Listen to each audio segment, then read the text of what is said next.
ఓం నమో వెంకటేశాయ. శ్రీవారి వార్షిక బ్రహ్మోత్సవాలలో 6వ రోజు ఉదయం శ్రీవారు హనుమంతుని వాహనంగా చేసుకొని ఊరేగుతూ త్రేతాయుగం నాటి శ్రీరాముడను నేనే అని ప్రకటిస్తూ వెంకటాద్రి రాముడుగా భక్తులకు దర్శనమిస్తాడు. హనుమంతుడు భగవద్భక్తులలో అగ్రగణ్యుడు. రామాయణంలో హనుమస్థానం అద్వితీయం.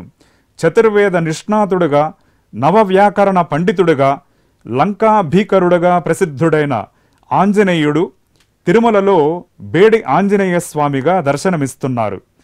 కలియుగంలో శ్రీ వెంకటేశ్వరునిగా స్వామి అవతరించడానికి ప్రధానమైన హేతువు రామావతారంలో ఉన్నది.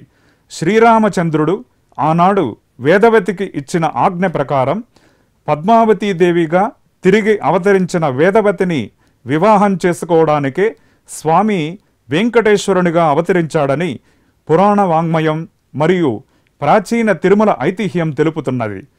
కౌసల్యా సుప్రజారామ పూర్వా సంధ్యా ప్రవర్తతే అంటూ ప్రతిరోజు ఆ రాముని పేరుతోనే మేలుకొలుపులు పాడించుకుంటూ సుప్రభాత సేవ చేయించుకుంటున్నాడు వెంకటేశ్వరుడు.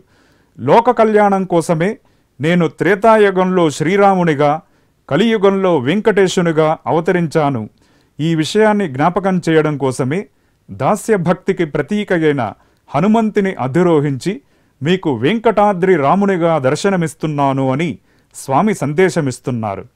హనుమంతుని వలె భక్తులందరూ శ్రీవారికి దాసులై, అనన్య భక్తులై అభీష్ట సిద్ధిని పొంది కృతార్థులై తరించమని శ్రీవారు భక్తకోటికి ఉపదేశమిస్తున్నారు.